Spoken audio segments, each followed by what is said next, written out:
할렐루야, 반갑습니다. 주님께서 세우신 귀한 막대부룩 샘물 한인교회 성도님들께 오늘 이렇게 인사를 드리게 되어 마음이 설레고 무척이나 긴장이 됩니다. 함께 얼굴을 마주하고 인사를 나눌 수 없다는 아쉬움은 있지만 이렇게 영상으로 남아 막대부룩 샘물 한인교회 성도님들과 함께 하나님께서 주시는 말씀의 은혜를 나눌 수 있게 되어 진심으로 감사를 드립니다.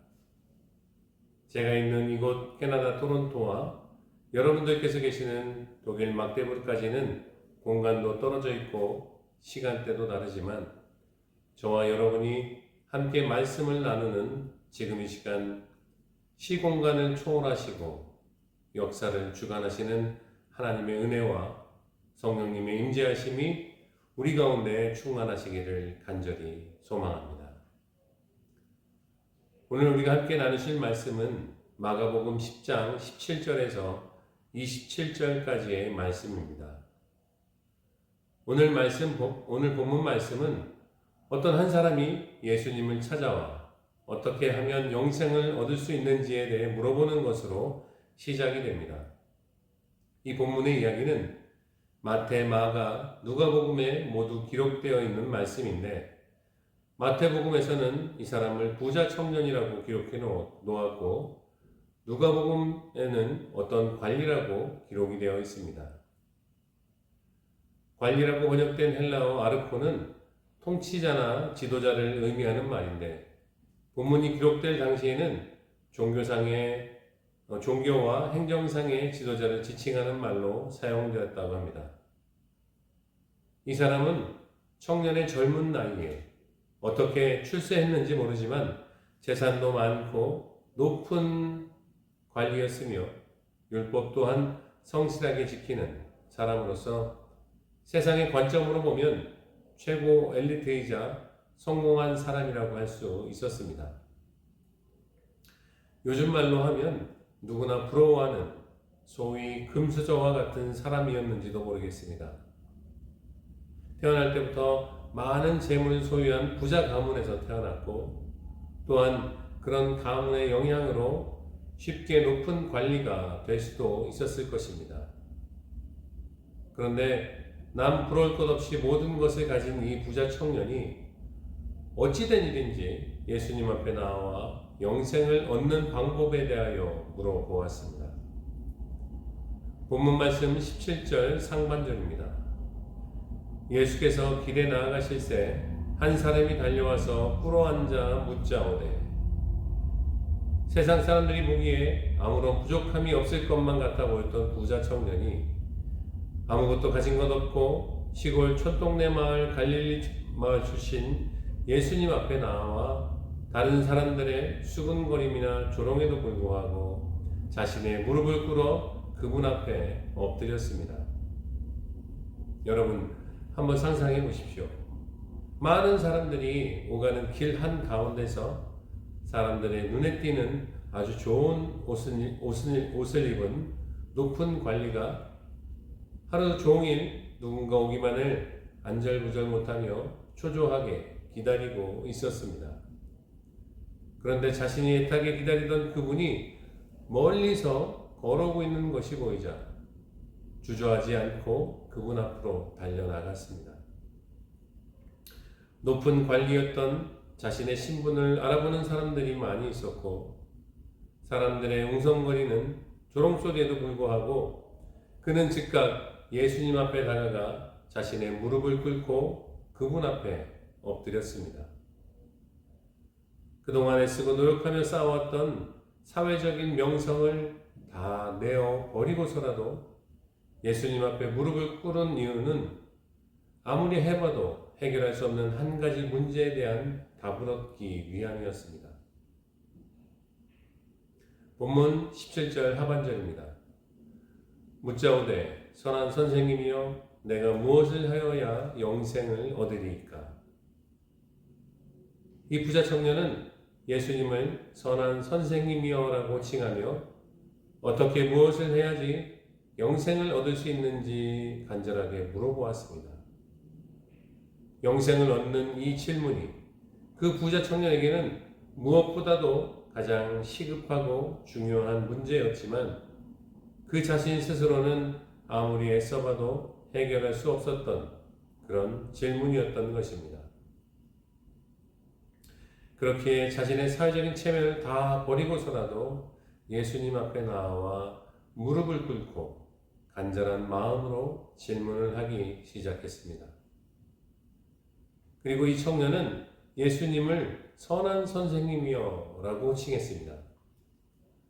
선한 선생님이라고 칭하는 것에 대하여 문헌을 살펴보면 유대인들은 사람에게 선한이라는 호칭을 붙이지 않는다고 합니다. 왜냐하면 그들에게 있어서 선한 것은 오직 율법이며 하나님 한 분뿐이시기 때문입니다. 그럼에도 불구하고 이 부자 청년이 예수님께 선한 선생님이여 라고 칭한 것은 그가 이미 예수님의 기적에 대하여 많은 것을 듣고 예수님께 대하여 경외심을 가지고 있었으며 또한 그가 간절히 원하는 영원한 생명을 얻는 질문에 대한 해답을 예수님께서는 아실 것이라 확신했기 때문입니다. 그 부자 청년의 질문을 들으신 예수님께서는 그에게 이와 같이 말씀하셨습니다. 본문 18절입니다. 내가 어찌하여 나를 선하다 일컫느냐? 하나님 한 분 외에는 선한 이가 없느니라.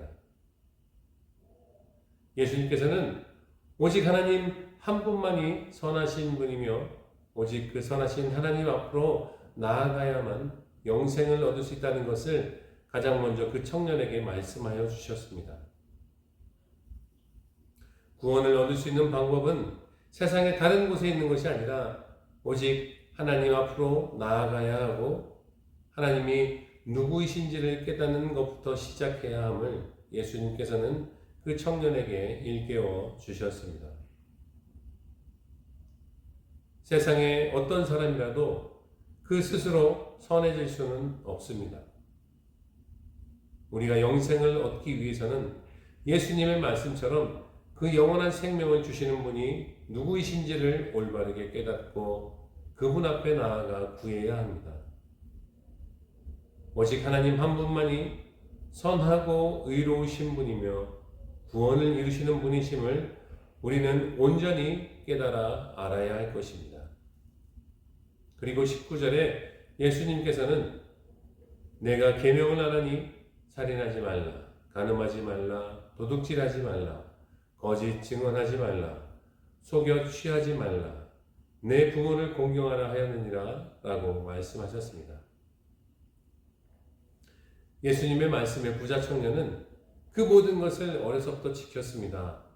그런데 아직도 무엇이 부족합니까? 라고 예수님께 다시 물어보았습니다. 이 부자 청년은 어려서부터 율법을 지켜왔고 율법을 따라 살려고 노력해왔지만 아무리 해도 구원에 대한 확신을 가질 수 없었기에 영적인 갈급함을 느끼며 예수님께 무엇이 부족한지를 다시 물어보았습니다. 그러자 예수님께서는 그 부자 청년을 보시고 그를 사랑하는 마음으로 이렇게 말씀하여 주셨습니다. 본문 21절입니다. 예수께서 그를 보시고 사랑하사 이르시되 내게 아직도 한 가지 부족한 것이 있으니 가서 내게 있는 것을 다 팔아 가난한 자들에게 주라. 그리하면 하늘에서 보화가 내게 있으리라. 그리고 와서 나를 따르라 하시니 예수님께서는 부자 청년에게 내가 가진 것, 너에게 있는 모든 것들을 다 팔아서 가난한 사람들에게 나누어 주라고 하셨습니다. 부자로 태어난 것도 부자가 된 것도 모든 것이 하나님께로부터 은혜로 주어진 것임을 깨닫고 그것들을 필요한 곳에 가난한 사람들에게 나누어 주라는 말씀이셨습니다. 그리고 난 후에 나를 따르라고 그에게 명령하셨습니다. 주님은 오늘 우리에게도 이와 같이 말씀하고 계십니다. 내가 가장 소중히 여기는 마지막 한 가지, 그것마저도 기꺼이 포기할 수 있겠느냐? 다른 사람들에게 보이기 싫은 마지막 그 자존심과 그 욕심도, 그리고 네가 정말 아끼고 사랑하는 그 모든 것들을 다 포기하고 나를 따를 수 있겠느냐 하고 우리에게 묻고 계십니다. 영원한 생명을 얻는 길은 삶에 있어 가장 중요한 것이 무엇인지를 깨닫고 오직 구원자 되시는 예수님만을 따르는 길, 그것이 영원한 생명을 얻는 길이며 참된 길입니다. 요한복음 14장 6절에 내가 곧 길이요 진리요 생명이니 나로 말미암지 않고는 아버지께로 올 자가 없느니라고 성경은 말씀하고 있습니다. 하나님 계신 천국에 이르는 길은 오직 예수 그리스도를 통하지 않고서는 나아갈 수 없습니다. 영원한 생명에 이르는 길은 오직 길이요 진리요 생명이신 예수 그리스도를 통하지 않고서는 나아갈 수 없음을 기억하시기 바랍니다. 모든 것을 다 팔아 가난한 자들에게 주고 나를 따르라는 예수님의 말씀에 부자 청년은 슬픈 기색을 띠고 근심하면서 떠나갔다고 본문 22절에는 기록하고 있습니다. 부자 청년은 늘 마음속에 영적 갈급함을 가지고 영생을 얻고자 하는 간절한 소망이 있었지만 마지막 순간에 가지고 있는 재물로 인하여 고민하며 갈등하다가 결국 재물을 포기하지 못하고는 끝내 왔던 길로 다시 되돌아가 버리고 말았습니다. 아무리 노력을 해도 얻을 수 없었던 영생의 문제를 해결하고자 사람들의 시선과 조롱에도 불구하고 예수님을 찾아왔지만 자신이 소유하고 있었던 재물을 포기할 수 없었기에 결국에는 영원한 생명에 이르는 길을 포기해버리고 만 것입니다. 오늘 본문과 같은 내용의 말씀을 새 번역 성경 누가복음 18장 24절에 찾아보면 그가 근심에 사로잡혔다라고 기록하고 있습니다.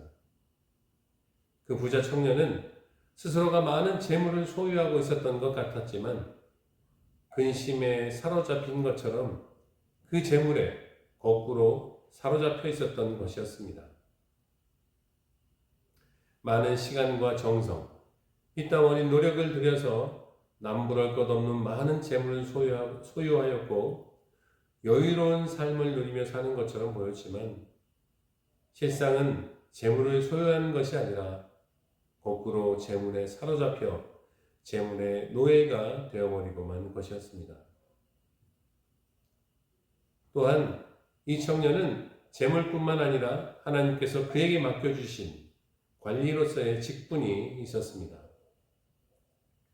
종교와 행정상의 관리자로서 높은 직분을 가지고 있던 그 청년은 자신에게 주어진 그 직분을 이용해 도움이 필요한 가난한 사람들을 만나며 그들의 필요를 채워줄 수 있는 능력이 주어졌음에도 불구하고 오히려 세상의 재물에 거꾸로 사로잡혀 하나님께서 허락해 주신 그 힘과 능력을 올바르게 사용하지 못했습니다.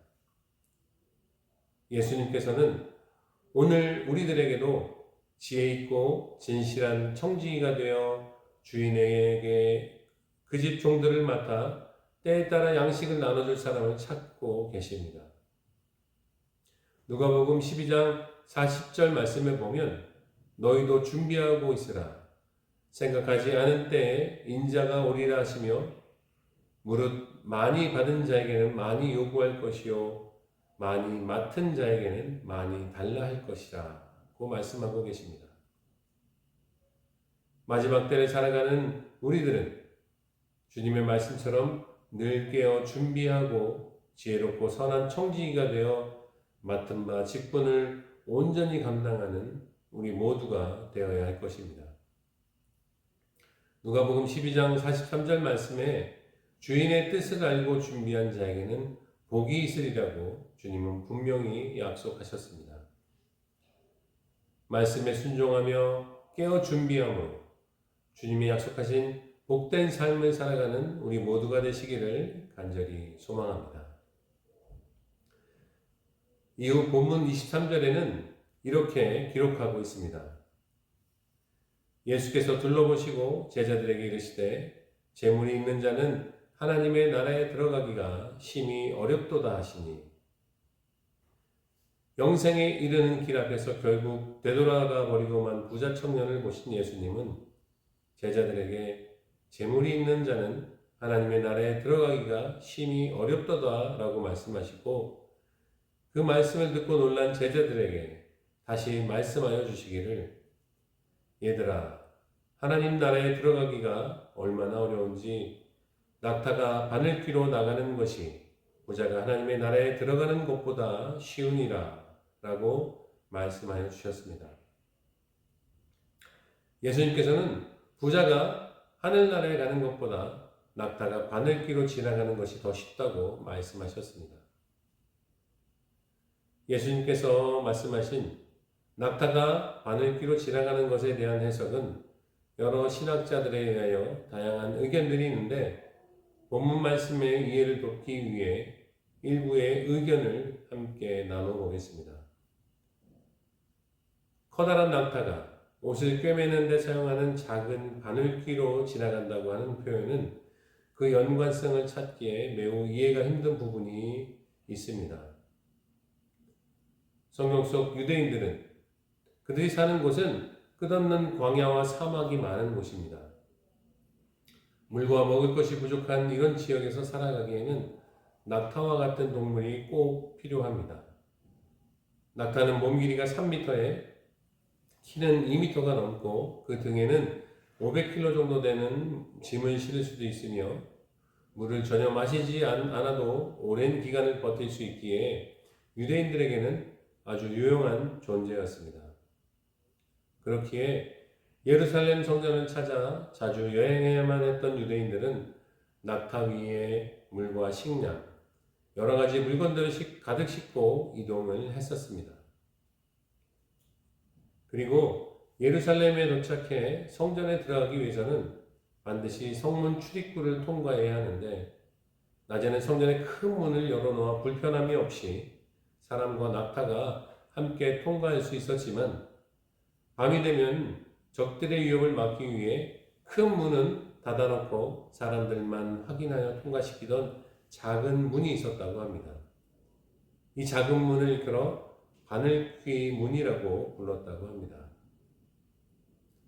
이 문은 크기가 너무 작아서 낙타는 통과할 수 없었고 사람만이 통과할 수 있을 정도의 작은 크기였는데, 짐을 실은 낙타가 예루살렘의 큰 성문을 지나가는 것은 수월했지만, 이 바늘귀 문을 통과하기 위해서는 등에 진 짐들을 다 내려놓고 무릎을 꿇게 하여 억지로 밀어 넣어도 불가능할 정도의 작은 문이었다고 합니다.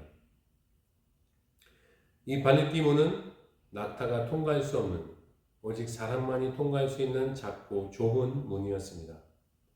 그래서 낙타가 바늘귀로 지나가는 것보다 부자가 천국에 들어가는 것이 더욱 어렵다는 의미로 해석했습니다. 두 번째로 낙타가 바늘귀로 지나가는 것에 대한 또 다른 해석이 있습니다. 성경 사본을 기록하는 헬라어에는 낙타를 뜻하는 카멜로스라는 단어가 있고, 그와 발음이 비슷한 카밀로스라는 단어가 있다고 합니다.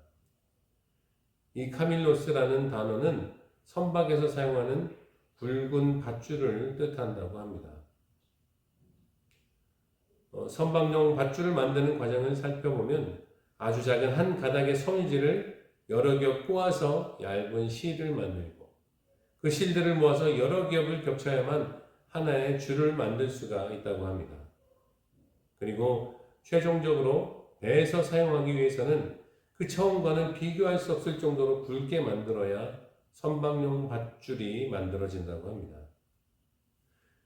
그렇기에 카밀로스라는 선박용 굵은 밧줄이 옷을 꿰매는 바늘 끝에 붙어있는 바늘귀를 통과한다는 것은 누가 보아도 불가능한 일입니다. 그래서 굵은 밧줄이 작은 바늘귀를 통과하기는 어렵고, 그것보다 부자가 천국에 들어가는 것은 더욱 어려운 일이다라는 의미로 해석하기도 합니다. 이러한 방법들로 낙타와 바늘귀의 의미를 해석하기도 하지만 이 해석의 방법보다 우리가 결코 잊지 말아야 할 것이 있습니다. 바늘귀문을 통과해야 하는 것은 낙타가 아니라 사람이고 바늘에 바늘귀를 통과해야 하는 것은 굵은 밧줄이 아니라 그 중심이 되는 한 가닥의 실이라는 것입니다. 좁은 문을 통과하여 지나가야 하는 것은 재물을 실은 낙타가 아니라 사람입니다. 누가복음 13장 22절의 말씀에 보면 예수님께서 각 성마을로 다니시며 가르치실 때에 어떤 사람이 예수님을 찾아와 물어보았습니다. 주여, 구원을 받는 자가 적으니까 하고 묻자 예수님께서는 좁은 문으로 들어가기를 힘쓰라. 내가 너에게 이르노니 들어가기를 구하여도 못하는 자가 많으리라고 말씀하셨습니다. 구원을 얻기 위하여 좁은 문을 통과할 수 있는 사람은 낙타에 쌓아놓는 그 재물을 포기하는 사람만이 통과할 수 있습니다. 그 재물을 버리지 않고서는 좁은 문을 통과할 수 없습니다. 좁은 문은 사람만이 통과할 수 있고 사람만이 통과해야 하는 그런 문입니다. 오늘 본문의 부자 청년은 재물을 포기할 수 없어서 결국 영생에 이르는 좁은 문을 통과하지 못하고 돌아가 버리고 말았습니다. 또한 작은 바늘길을 통과해야 하는 것도 굵은 밧줄이 아니라 오직 한 가닥의 실입니다. 크고 많은 재물을 묻기 위하여 겹겹이 줄을 더하여 만든 굵은 밧줄은 바늘길을 절대 통과할 수 없습니다. 오늘날 많은 사람들은 헛된 욕망으로 인하여 나만의 만족을 위하여 끊임없이 노력하며 시간과 돈과 그리고 모든 열정을 쏟아붓고 있습니다. 다른 사람들과 비교하며 그들보다 멋지고 그럴듯해 보이기 위해서 스스로의 몸과 영혼에 더욱더 굵은 밧줄을 만들어 스스로를 칭칭 동요매고 있습니다. 영원한 천국에 들어가야 하는 것은 우리 자신이고 우리의 영혼입니다. 그 어떤 재물도 그 어떤 부귀와 영화도 절대로 천국문을 통과할 수는 없습니다. 우리에게 주어진 모든 것을 포기하고 오직 주님만을 따를 때에만 좁은 문을 지나 영원한 천국에 이를 수 있고 영원한 천국에 이르러 하나님으로부터 상급을 얻게 될 것입니다. 하지만 인간의 그 어떠한 노력으로는 구원의 확신을 얻는 것도 영원한 생명에 이르는 것도 불가능합니다. 우리의 힘으로는 하나님 한 분만이 선하신 분임을, 하나님만이 의로우신 분이며 구원을 이루시는 분임을 깨달을 수조차 없습니다. 우리의 믿음으로는 낙타에 쌓아놓은 재물을 포기하는 것도, 겹겹이 올가맨 밧줄을 벗어버리는 것도, 내게 있는 것을 다른 사람들에게 나눠주는 것도, 나를 따르라는 주님의 말씀에 순종하는 것조차 우리는 스스로 할 수 없습니다. 그 모든 것은 오직 하나님만이 하실 수 있습니다. 사람으로서는 할 수 없으나 오직 하나님으로서는 그 모든 것이 가능하십니다. 주홍빛 같은 우리의 더럽고 추악한 죄를 우리는 스스로 해결할 수 없지만 독생자 예수님을 이 땅에 보내주신 하나님께서는 우리의 죄악을 눈과 같이 깨끗하게 씻어주시는 것이 가능하십니다.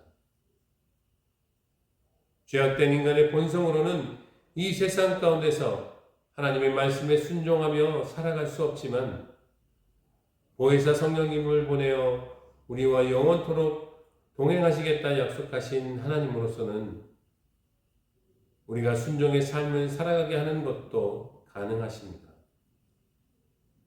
하나님의 말씀에 순종하며 예수님을 따라 제자의 삶을 살아가는 것도 우리의 힘과 노력으로는 할 수 없지만 자기의 생명을 내어주시고 섬김의 삶을 사신 예수님 안에서는 그 모든 것이 가능합니다.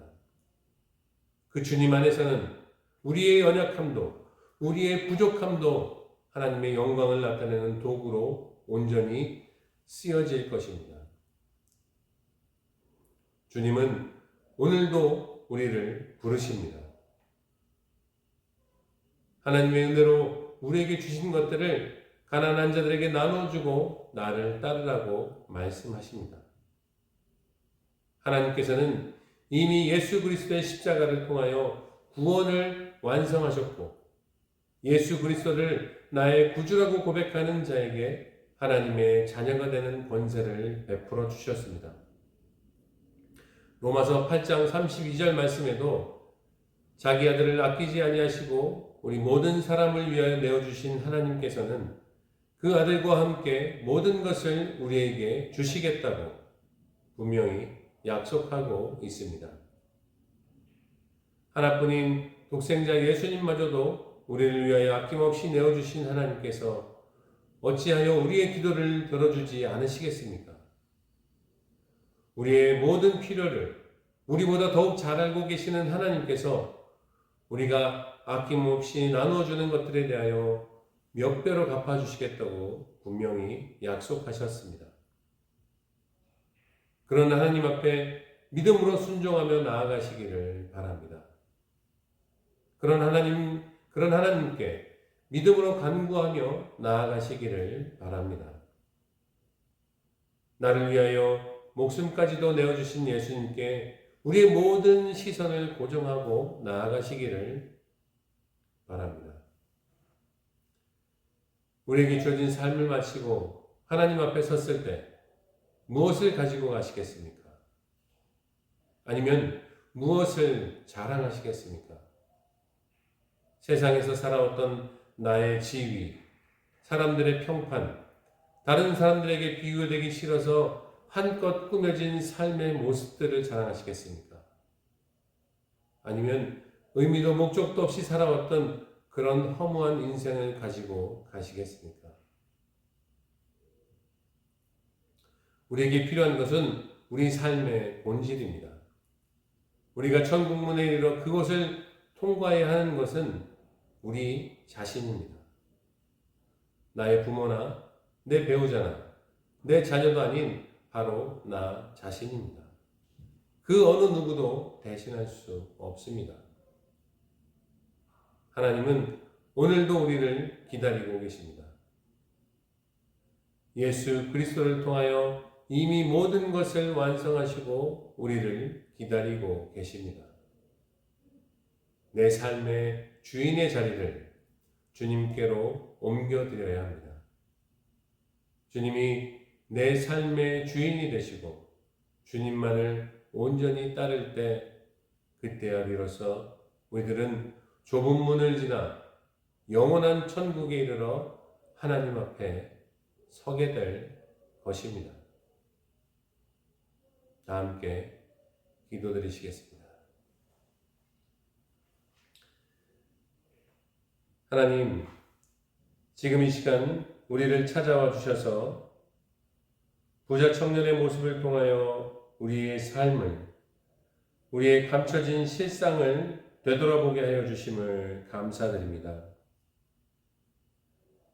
세상의 것에 마음을 빼앗겨버린 헛된 욕망과 교만함과 불순종으로 인해 하나님을 올바르게 바라보지 못했던 우리의 나약한 심령 가운데 지금 이 시간 찾아와 주시고 영원한 생명의 주관자 되시는 전능하신 하나님을 온전한 믿음의 눈으로 바라볼 수 있게 하여 주시옵소서. 그 어떤 것으로도 채울 수 없었던 우리 영혼의 목마름을 오직 생수의 근원 되시며 영원한 생명의 주관자 되시는 하나님께서 진리의 말씀으로 풍성하게 채워주시고 세상의 것을 구하며 세상에서 만족을 얻는 자가 아닌 영원한 천국의 소망을 두고 이 땅 가운데서 하나님의 나라를 꿈꾸며 살아가는 우리 모두가 되게 하여 주시옵소서.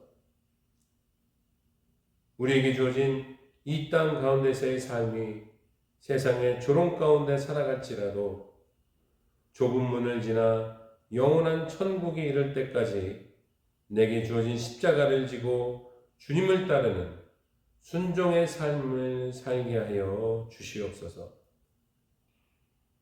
우리가 지금 살아가는 이 세상에 대해서만 부요한 자가 아니라 이 세상의 모든 삶을 마치고 하나님 앞에 섰을 때 우리가 걸어왔던 삶에 대하여 진정 부요한 자가 되게 하여 주시고 하나님께 잘했다 칭찬받는 귀하고 복된 삶을 살아가는 우리 모두가 되게 하여 주시옵소서.